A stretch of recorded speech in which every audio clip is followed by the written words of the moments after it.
I know it's a lot of commands. One last thing, if you would, lift up your hand like this and wave goodbye to everyone you knew and loved in the world. Tell them it was nice knowing you. You have volunteered to help us hold a little friend of ours.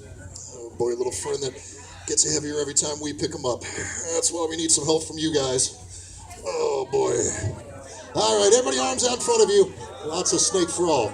We're going to jump right in here. Give a nice big hug. It's okay, don't worry. He hasn't bitten anybody in 3 shows. He's been doing really well. Just let him lay right on your hands. You don't have to grab him. Now this is a reticulated python.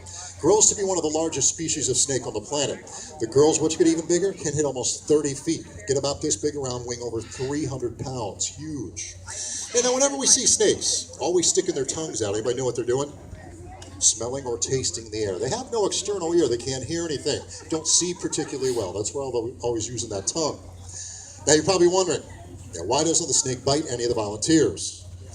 Actually, we wonder that every show. I have no idea why. Just kidding. Actually, the snake smells them. It knows they're not food. And it gets handled all the time by people, so it's not afraid. Doesn't feel a need to bite to protect itself, which is a good thing. Some of you family and friends out here, you look a little nervous. I'm up here with this big giant snake. Don't have to worry. As long as the snake doesn't think there's some kind of a food item, like a rabbit or something like that, everything's fine. They're completely safe up here. They're in good hands. All right, here we're going to come in and help you guys. There we go. Got them. Give our snake handlers a big hand. They did a fantastic job.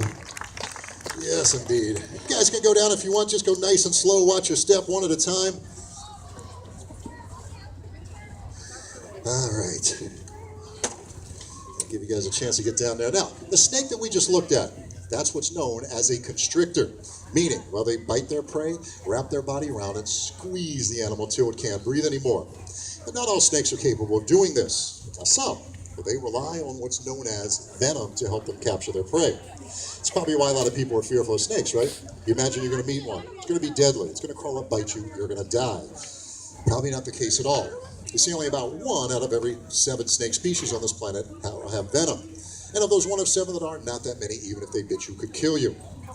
And with that said, the last snake that we're going to look at, not only is he venomous, he is considerably deadly.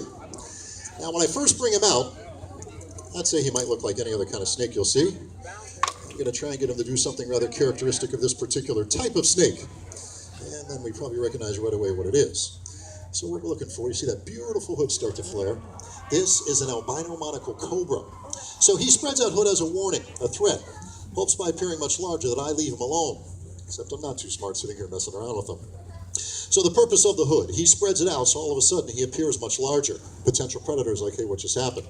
And he has a false eye marking on the back of the hood, so a predator's not sure in which direction to attack. They choose incorrectly, it could go quite bad. 1 single drop of his venom is capable of killing a person. The average bite, that could consist of a dozen or more drops. Not an animal you'd want to be bitten by, that's for sure. But as potentially deadly as he could be, all you'd rather do is go back inside that nice dark box and be out here bothered by me. That's what we'll do for him. And you're probably like, yeah, I know. Snakes, let's just kill them all anyway. Well, probably not the best idea.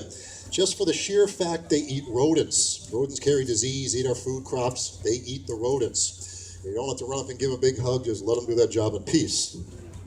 Now my next grouping of animals. Give you a little clue so you can figure out what it is. Closest living type of animal that you see today to a dinosaur. Correct answer? Birds. Birds indeed. My first bird, his name is Huey. He is a beautiful blue and gold macaw. Now these guys, highly intelligent, equal about a 3 or 4-year-old human child, pretty smart, have the ability to see in color just like we do, which not every animal can do. A lot of animals pretty much only see black and white. And they mimic, means they hear sounds and then reproduce those sounds again, except they do it perfectly, like a tape recorder. Yeah, except they'll mimic sounds like dogs barking, phones ringing, babies crying. They do it to the point where it drives people crazy. You gonna throw out a big kiss to everybody? Big kiss. Go ahead. Oh, thank you. That was for you guys. Hey, why don't you say hi to everybody out there? After a nice big kiss like that, say hi, yeah? Big wave to everybody. Big wave. Get everybody. Get these guys over there. Big wave for them. Big wave for them. Yeah, take a bow. You deserve it. That's a good boy. That beak is very powerful. Allows some of these macaw species to crack open what's called a Brazil nut, which you could pretty much put down on a road and drive a car over it, it won't crack. But he has so much control and dexterity with the beak that when they give him a grape as a treat, he'll actually skin the grape to eat it. That can't be an easy thing to do with a beak and a tongue. Remember I was explaining, though, birds, closest living animal to a dinosaur? He'll demonstrate for us right now. Hey, Huey, what's a dinosaur say?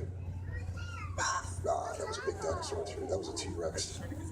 Now, as smart as Huey is, we're going to take a look at another bird. I got to tell you, it's not just probably one of the smartest birds on the planet, it's one of the smartest animals on the planet.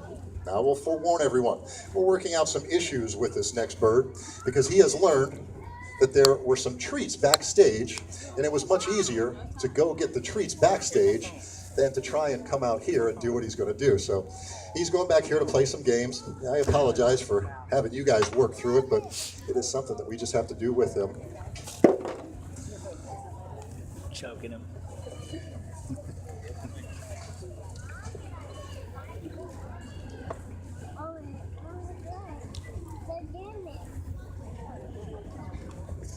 Come on, Grog. Come on, big guy. Come on. Come on, big guy. Come on. Come on. Come on, big guy. Come on. Come on.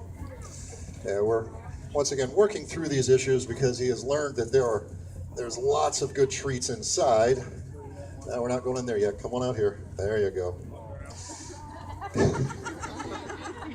I do apologize for making you guys work through this, but unfortunately it's something we kind of have to do in real life situations.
Here.